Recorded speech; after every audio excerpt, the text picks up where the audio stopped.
Hello everyone, and thanks so much for coming back to another episode of Row House Presents, where we help you sort through all of the endless streaming material online and maybe help you find your new favorite movie or tell you which ones aren't worth watching. This week we are so lucky to be joined by local film critic and, of course, Row House Film Club member, Sean Collier. So hi Sean, thanks so much for joining us. Thank you for having me, and thanks for sending me on a cinematic journey over the past week with these 4 films. This week we will be discussing Heathers, 3 Idiots, Zack and Miri Make a Porno, and finally, the newest Driveways. And my name is Delana Obermeyer, and I work here at Row House. My name is Brian Mendelson. I'm a programmer here at Row House Cinema. Come on now. We're going to start with Heathers from 1989, a comedic classic directed by Michael Lehman, starring Shannon Doherty, Christian Slater, and the great Winona Ryder. The 4 friends are socially in charge of their school, so when Winona Ryder meets Christian Slater, this throws everything for a loop, and Christian Slater and Winona Ryder end up killing the leader of the group, one of the Heathers, which leads to a criminal spree between the two, faking them all to look like suicides, and then finally comedy ensues. So let's go watch some clips from that. I wanted to be a member of the most powerful clique in school. If I wasn't already the head of it, I'd want the same thing. Dreadful etiquette, I apologize. It's okay. I saw the croquet set up in the back. You up for a match? Treated like human beings? Is that what you said, Little Miss Voice of a Generation? Just how do you think adults act with other adults? You think it's all just a game of doubles tennis? When teenagers complain that they want to be treated like human beings, it's usually because they are being treated like human beings. Yeah, well, I guess I picked the wrong time to be a human being. I'd seen Heathers once before. I hadn't really digested it. I don't know if I was sleepy that day or if Heathers is just so weird on a first viewing. Mary Beth, my girlfriend, was watching it with me and kept turning to say, is this really what happens in this movie? Do people keep dying in this movie? It's such an odd tone. I think it's because it's a dark comedy that acts like a teen drama, but it's kind of structured and kind of looks, when you're just walking by it looks like you're watching a John Hughes movie. That's a really remarkable tone, especially for a new director and a young cast. It was something that they kind of stumbled into really well. The cast is great. It's funny. It's not necessarily laugh out loud funny, but it is very funny. Overall, if you don't mind it being, pitch black in tone, I think it's an enjoyable movie. I thought about getting a Rottweiler's t-shirt at the end of it. The movie was good. It was so much, I've seen this before too, and it was so much better than what I remember it being. I guess it was spot on with the commentary, like the stuff like the mom says, like Winona Ryder's like, I just want to be treated like an adult. What was coming out of people's mouths was so interesting, so great. Yeah. No, I mean, I will admit I have seen this movie like a bajillion times. Like, it's definitely one of my most rewatched ones. Like, and I feel like somebody who saw it for the first time as a teenage girl who loves horror and stuff in particular, I was like, oh my God, this is everything I love in one movie. And no, I think the dark comedy in it is really, it's so biting because it takes on, bullying, it takes on teen suicide, but it also takes on, this sort of media frenzy that we, create around it. And I just think now, especially, it's almost even funnier now because I think in a way the things that it's commented on have been taken to even further extremes now. So it's like the film almost seems more and more plausible as time goes on. Yeah, I mean, when everyone, the Heather or the other kids die, suddenly all their faults become remembered as these true blessings, right, and something like that. I think Winona said it like, now that he's dead, he has a soul. Like, everyone becomes the greatest version of themselves when they die. But I even like I think the hippie teacher, the one that she's great because it's like her pretense is that she just wants to help, but it really is just, it's this sort of grief leech kind of thing where it's like, I want to get everything I can from this. And I think this film is, super critical of that sort of thing. And it doesn't blame teenagers for their behavior. Actually, it doesn't, yeah, which I really like. Yeah. If I'm gonna pick something apart, I don't really know why Christian Slater's character is the way he is. He kind of, gives a little speech at the end that is meant to justify it, but on the surface, he's charming and seems happy and gets along with people and has this relationship with his father that seems nice and playful. The movie spent a lot of time making him really charming, but then telling us that he's a monster. Well, okay, so this movie kind of got brought back into the mainstream view when the musical came out. There was a musical? Oh, yeah, because they have to turn every single How do you good make a movie musical into... out of this? Well, they did. But the interesting thing about the musical is that JD, they end it totally differently. JD is he kind of he's not a bad guy as much at more the end. James Dean it's kind more, of guy. Yeah, he's just misunderstood and acting out and that sort of thing. And so it has a lot more sympathy for JD, which I think is a weird direction to take it for a modern interpretation. But how would the end work if the end? Oh, they completely completely change it. It's different. But I'm just saying that I think that that character of JD has always been the part that people are the most confused about what to do with. And so I feel like when they did go back to, it's okay, we're going to remake it, what do we do? It's well, that one part that I feel like people just don't know, because he is so charming, you do want to like him, he says things and you want to believe that he has almost this just reason. And it is fun to watch them, it's very gleeful killing, So I love this movie. It's a cult classic, I think. So yeah, I think you should definitely put the time and effort to go see this film. It's great. So Heathers is available to stream on Hulu, Amazon Prime, and Shudder. Next, we are going to be discussing the 2009 Bollywood film 3 Idiots. Definitely a hard one to peg, but I think you'll get some better ideas if we watch some clips. So enjoy. By saying I loved this film a lot. I cried, I laughed. It was the whole gamut of emotions, but I have no idea why. I liked it so much. I've never seen a Bollywood film. This is my first one, and I don't like musicals. I was afraid of the dancing and the singing. And that did happen in this movie. It was weird. It's a Bollywood movie. The plot line was so cheesy. Everything was completely predictable or foreshadowed. The comic relief was bad. But I love this movie so much. I need you to explain to me why I love this movie. I think it's because it's so genuine and sincere and so just, it takes its emotions with such it just wears it on its sleeve.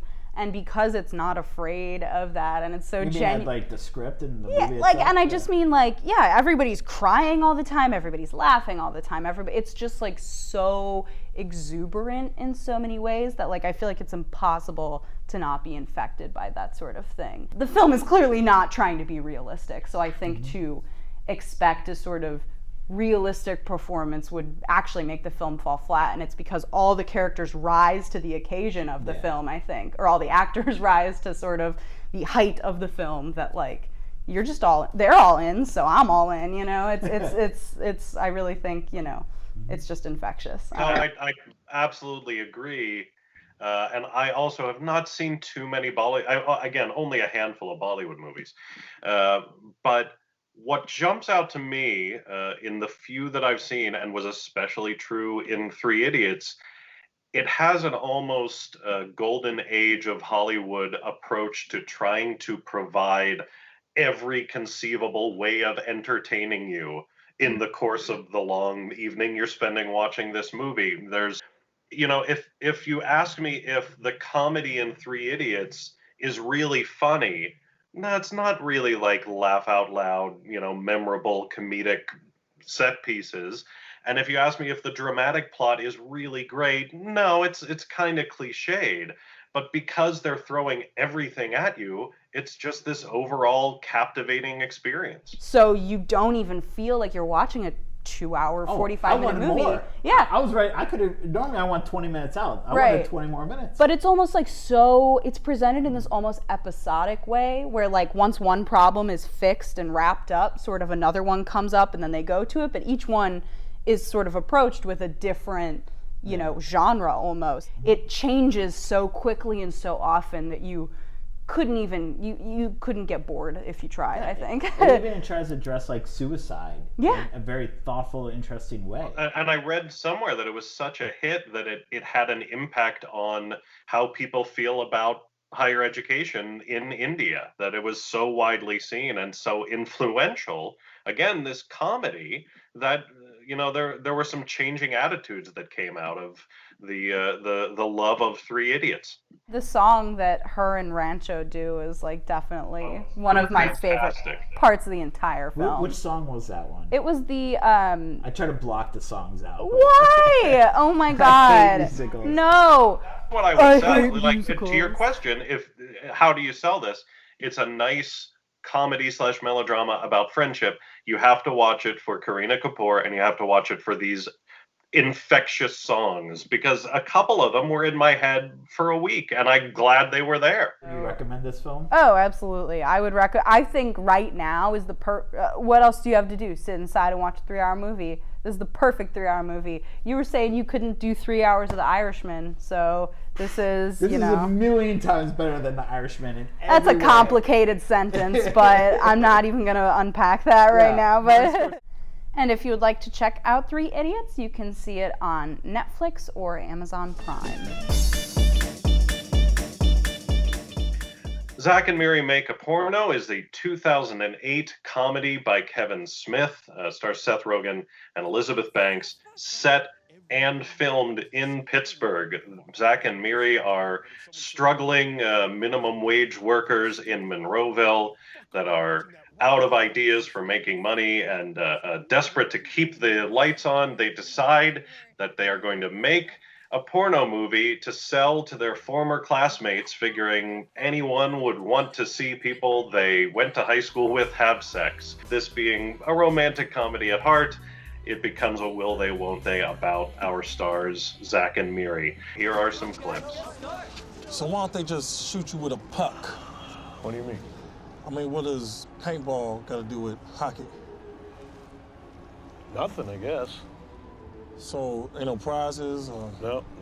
So what they paying $5 for? To shoot a Broad Street bully. The one dressed like Hannah Montana? In LA, we call that look Nickelodeon chic. Wait, LA? Los Angeles? California. That's awesome, man. What do you do out there? I'm an actor. Wow, that's really impressive. Thank you. In fucking movies? Fucking movies, pretty much. Look at you. What? Anything I've seen? What movies? Oh, all sorts of movies with all-male casts. All male casts. Like Glengarry Glen Ross, like that? Hey, so where are we shooting this? Over here? What are you doing here? Me and Lester. Our scenes tonight, right? Can I talk to you for a minute in the back? Sure. So, Brian, you asked me to pick a Pittsburgh movie. This is one that I think is a little underappreciated. It is, a Kevin Smith movie from more than 10 years ago, so there are definitely problematic elements. But that aside, it's really funny. It's really Pittsburgh. This is one of those movies that is very clearly a Pittsburgh movie if you live here and if you know the places they're visiting. And whenever I've gone back to it, I'm always surprised by how sweet it is. You kind of show up for it to be raunchy and funny, which it is, and it turns out to be a nice romance, too. I watched it for the first time a few years ago and, enjoyed it just because, I feel like that mid-2000s brand of Judd Apatow style, Seth Rogen, kind of that whole, it fits in that whole milieu of things. And so I, definitely enjoyed it as one of those. And I will say, I feel that the romance parts are the things that I'm like, ugh, like, I like love the crew that they get to film I just like, give me Stacy and Lester. Like, those are the characters that I want to see the most of, you know? Well, I love seeing the Pittsburgh piece of it. Yeah. I mean, the Pittsburgh stuff, like Sean, you were saying, is they nailed it. They did a good job. I thought it was mediocre, this film. I want to say, like, I had fun watching it. A lot of the humor was, you know, the poop and fart jokes. I would say it was better than average, but not much better than average. That's kind of the way I put it. I would give it a +1 because the plot was better than a normal rom-com of this time, and another +1 because of the Pittsburgh connection. I love Justin Long in this. I thought he was so... He is best part of that movie. Best part of the movie. He carried... Oh my God. I'm like, why are you not this funny in any of your other movies? He's so good. These films, I feel like they always get such a good cast. Like, Elizabeth Banks and Seth, like, they're a great team together. They're both so funny. Like, now when I think of Kevin Smith, I think of, like, Tusk and Yoga Hoosiers and stuff like that. I've ignored everything from Kevin Smith after this movie. I've not seen... should, yeah. One thing that really jumps out to me in this movie are some of those little set-piecey scenes. And you mentioned one of them, the high school reunion scene is perfect from beginning to end, largely because of that Justin Long performance. The other one, I can't get over how funny the drunk Steeler fan walking into the shoot is. I love seeing our city on the big screen. It's beautiful. Did you believe their relationships? Did you guys believe it? I don't really care if I believe it or not. Yeah. I don't think in rom-coms I ever really care. That's not really... You just want them to get together. They don't need to last after the wedding. Yeah, exactly. That's what I was going to say. I absolutely believe that they got together. I absolutely believe that... I do believe that having sex with this person who has been a friend for your whole life and having it be really surprisingly good and intimate made them fall for each other. You know, I don't think they're together today in this fictional world. Well, I would say I couldn't really recommend this movie. I thought it was fun to watch, but I think this is a forgettable film that in 10 more years we're not going to remember at all. However, watch it for the Pittsburgh aspect of it. That's great. I would say watch it because I love this brand of mid-2000s like sex comedy. Would I recommend other ones over this one? Probably, but I still would say this is a fun one if you definitely enjoy that type of movie. So yeah, I think as long as you're okay with an absolutely raunchy and occasionally towing the line in some of its humor comedy, it is such an effective rom-com and really, really funny in a lot of parts. I'd recommend it to anyone if you're in Pittsburgh. It's, like I said, it's one of the most Pittsburgh of the Pittsburgh set movies. So I certainly recommend it, and it's streaming on Netflix right now. Driveways is a family drama that follows mother Kathy, played by Hung Chow. She has to go and clean out the home of her recently deceased sister that turns out was also a hoarder and just sort of distant. And Kathy's young son is very distant as well. He's a quiet kid, sensitive. Kathy and Cody form a close bond with their next door neighbor, played by Brian Dennehy of First Blood fame. He is a Korean War vet and just generally a kind of lonely old man. So it's just a really sweet kind of community coming together kind of film. People being people, definitely a slice of life kind of little drama. So let's look at some clips. Hi. I'm Kathy. April, who lived here, was my sister. Okay. Is my son bothering you? No. Did you spray water on him?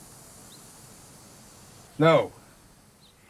I feel like I should go talk to Linda. Do you mind if I... I wouldn't waste my time talking to that lady. Yeah, fuck her. Well... Thanks for watching, Cody. You ready, bud? Do you need my help? No, not right now. Maybe later. I'm good. Cody. No, it's a pleasure having him around. He's good company. Call me if you need anything. Will do. Yeah, I had heard about this film because it was nominated for an Indie Spirit Award. I don't even have that much to say about it. It was just nice. It was a nice, bittersweet, really well acted. I thought Hung Chow and Brian Dennehy just give really genuine, and even, you know, the performance from the child actor who played Cody was really great as well. I thought that was good. I liked seeing a little glimpse into somebody else's thing, and, you know, it definitely hits on some stuff that I think can hit close to home for a lot of people, or it overlaps with stuff that, you know, a lot of people have experienced. Everybody, you know, has most likely experienced a loved one passing away in one way or another, and maybe learning things about them that you didn't know, you know, beforehand. And so I thought that it was just a very human, very nice, just little gem of a film. Hour 23, just a nice, you know, just a nice it little. Was short and sweet. Yeah, wasn't it? It's short and sweet, exactly. I would give it a little bit more oomph in the sense where this felt like an old-fashioned character-driven drama, which I haven't seen in a long time. And I feel like they don't make films like this anymore. And it was nice to see a really well-made, good one. Short and sweet was right. I believed everyone in the movie. Oh, like yeah. there was no one artificial. I think all the characters in the film saying natural. They behave naturally. The things that happened to them were natural. There wasn't any plot points or things that the writers had to put in there to create a plot. Right. And I liked that. I liked that for a change. Like you said, I don't have a strong take on Driveways. I liked it, and that's kind of it. I think the thing I liked most about it was a lot of stuff that it didn't do, which is an old Simpsons joke. You have to listen to the notes she isn't playing. I can do that at home. Everything that would have turned me against the movie a little bit didn't happen, right? So there's a subplot about a friend of Brian Dennehy's character is clearly starting to struggle with Alzheimer's. I thought that character was going to die and we were going to have a funeral scene. That didn't happen. I thought that it was going to go on for too long at the end and have, you know, an afterword with Cody settling into his new life. That didn't happen. You know, it really was restrained in a nice way. It kind of gave you what it needed to give you and then got out. That's why we keep saying short and sweet. I really enjoyed watching it, and it was a nice, refreshing movie to watch right now. And Hong Chow was great. I thought that the dialogue was very, I don't know, this film played out almost like a play rather than a film, and I think that the focus on dialogue really, and just like the strong character, like it really felt like, yeah, just this would make a good play. Yeah, I think it definitely had that vibe. I liked it. I think you're right, Sean. I don't think this would be on a top 10 list at the end of the year, but this is a movie I think it's worth your time. Definitely worth someone's time. And it was just nice for me to see this kind of movie being made nowadays. Of course, it's being distributed through Row House Online, right. which I don't know if it's good or bad. Right. I mean, that shows the state we're in at this point, and that no one's going to be able to see this movie in the theaters. This is it. Right.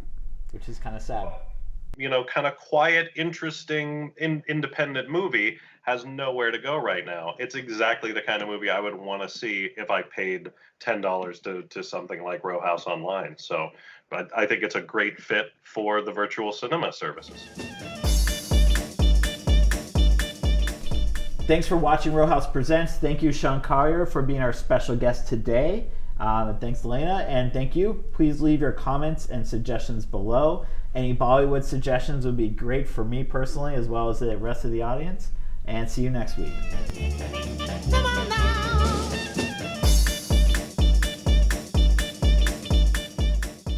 Yeah, but he's exactly the type of bad boy that a high school girl thinks is charming, even though he's not. Yeah. You know what I mean? So I think he's perfect for that. Like, he's the Jordan Catalano.